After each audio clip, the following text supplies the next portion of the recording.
Good afternoon, everyone, and welcome to Galaxy Next Generation's fiscal year 2022 conference call. The earnings release that accompanies today's call was distributed to the Newswire earlier this morning. In our remarks today, we will include statements that are considered forward-looking within the meaning of securities laws, including forward-looking statements about future results of our operations, business strategies and plans, our relationships with our customers, market, and potential growth opportunities. In addition, management may make additional forward-looking statements in response to your questions. Forward-looking statements are based on management's current knowledge and expectations as of today and are subject to certain risks and uncertainties that may cause the actual results to differ materially from the forward-looking statements. A detailed discussion of such risks and uncertainties are contained in our most recent Form 10-K and other reports filed with the SEC. The company undertakes no obligation to update any forward-looking statements. With that, I'm going to hand the call over to Galaxy Next Generation's Chief Financial Officer, Megan Mcgate. Megan, the floor is yours.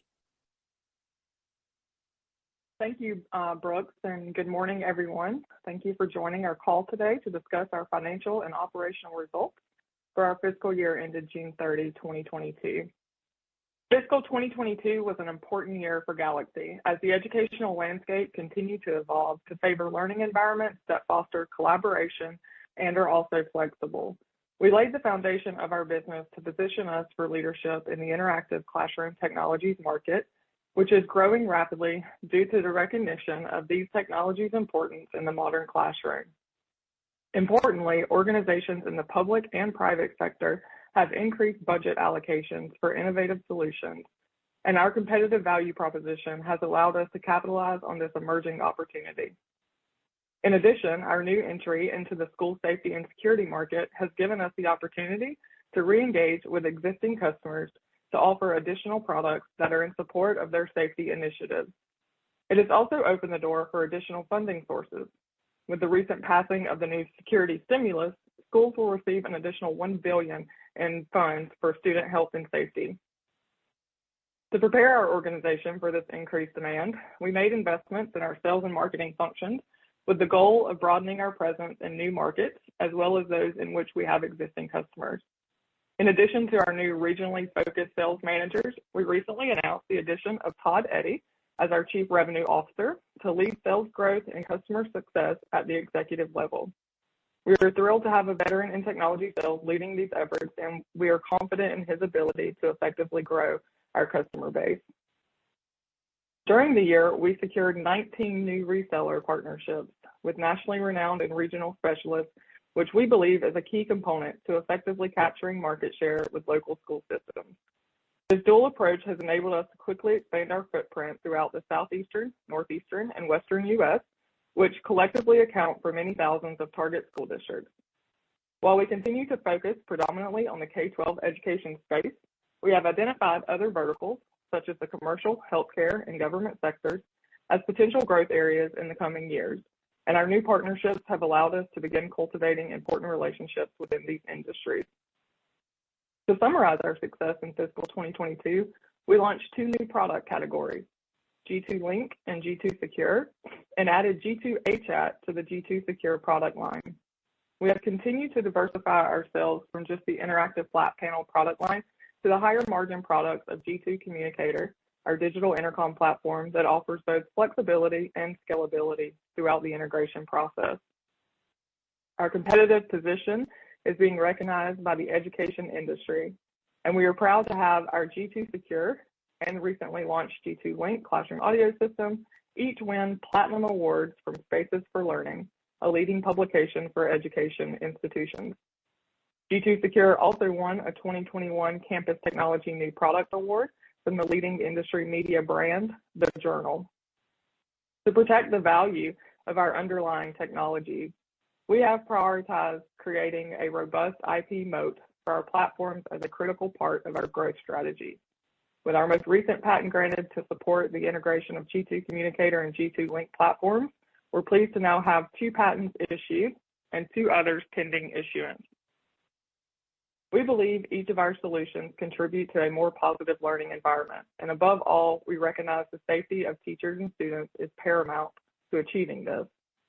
At a time when school violence is rising in the U.S., we felt compelled to leverage our proprietary solutions to make an immediate impact.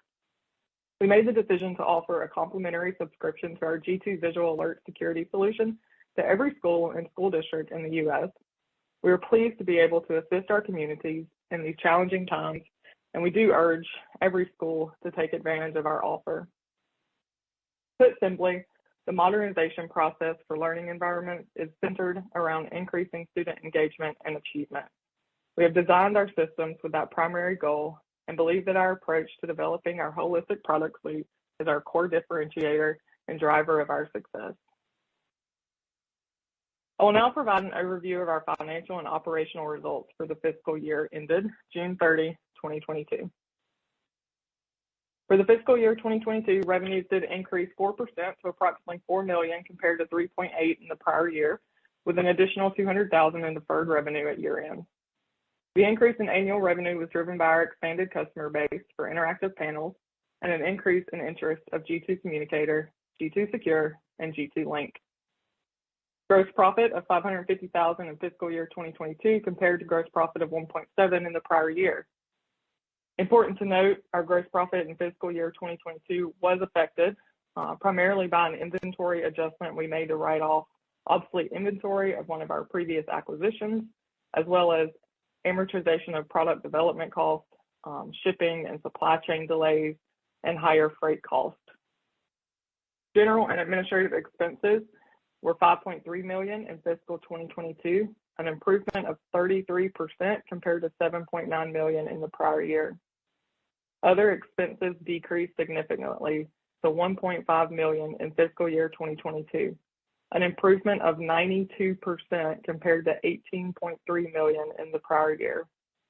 We remain focused on more efficiently managing our operations while servicing our debt obligations and the elimination of interest carrying conversion notes, which is reflected in the substantial decrease to the other expenses. Net loss of $6.3 million for fiscal year 2022 was a dramatic improvement from a net loss of $24.4 million in the prior year. The company often uses non-GAAP adjusted EBITDA numbers to measure the strength of the underlying operations of our business.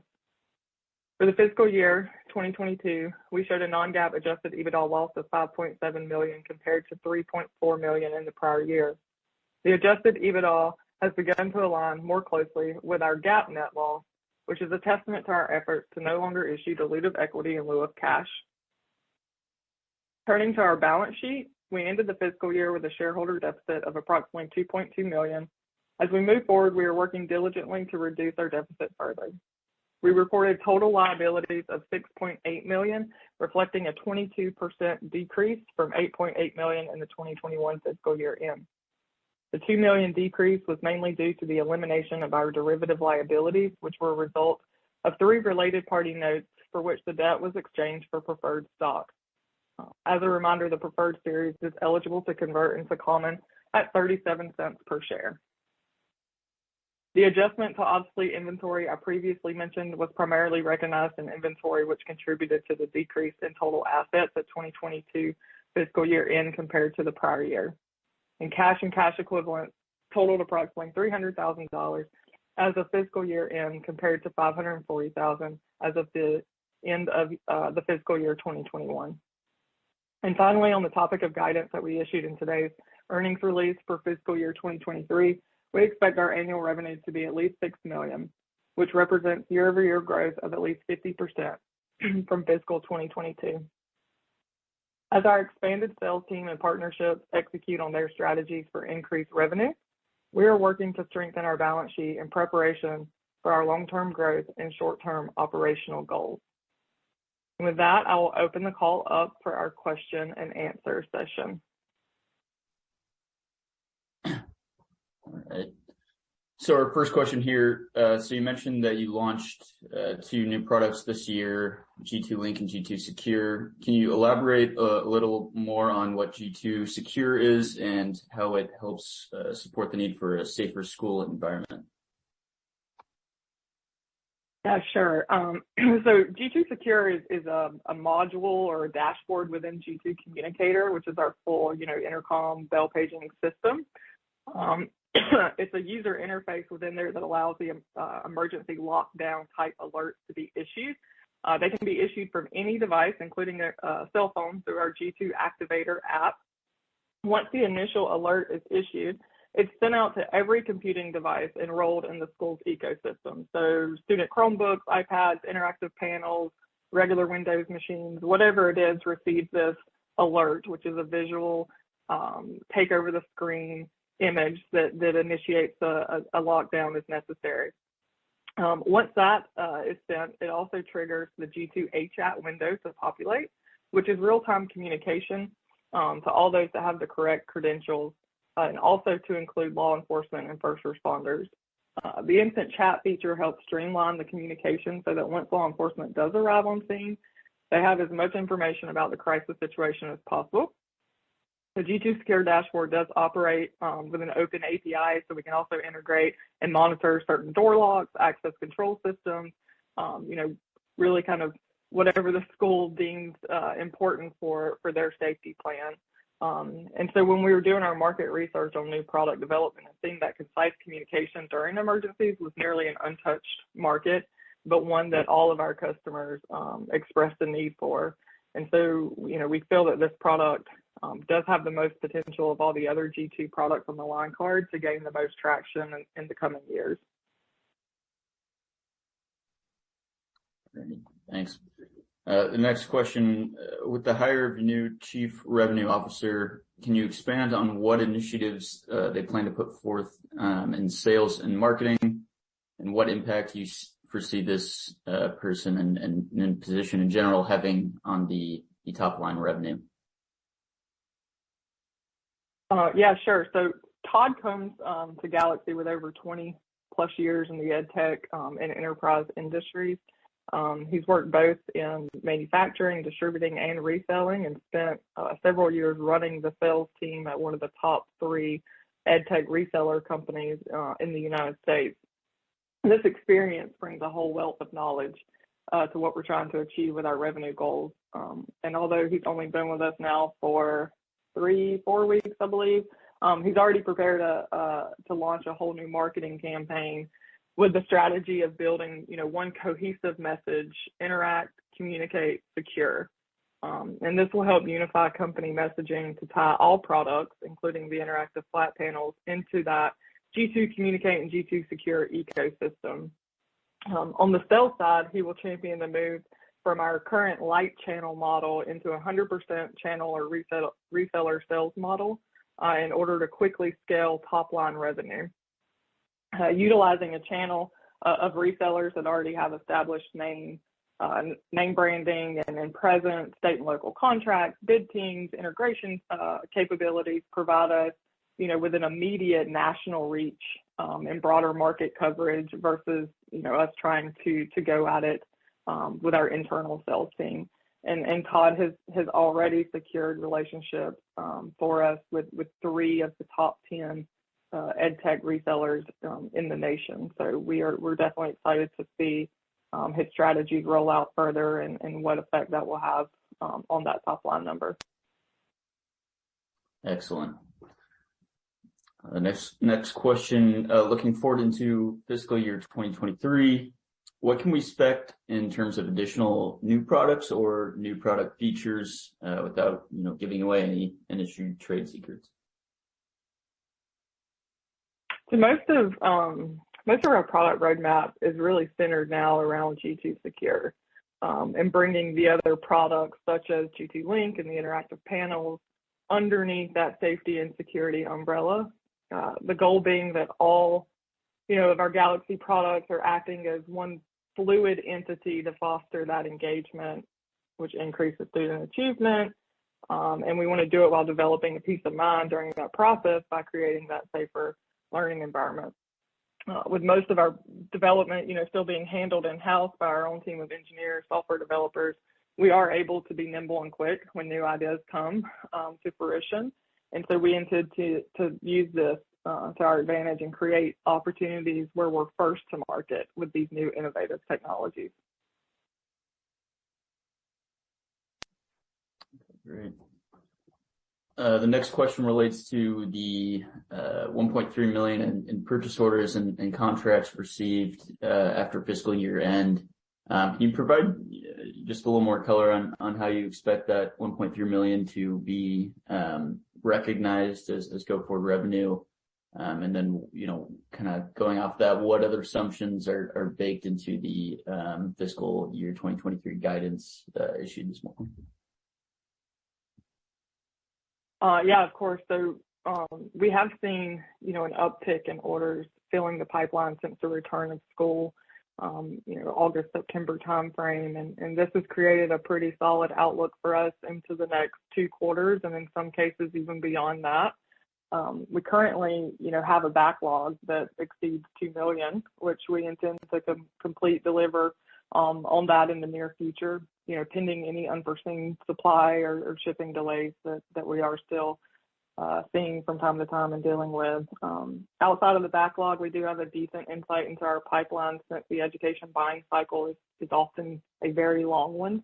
The guidance issued in this morning's earnings release is based around the assumption that these opportunities we see in front of us are met with completion and no product delays are created.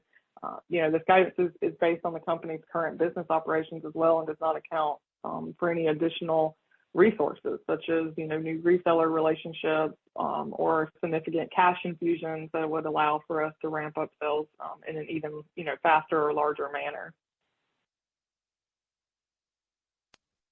Excellent. Thank you. Next question. You've previously mentioned that Galaxy's new partnerships are allowing you to evaluate other potential sectors outside of education, namely healthcare, commercial, and government. What's the strategy for entering these new verticals, and do you foresee these markets to be meaningful additions to the revenue mix relative to education in the future? Thanks.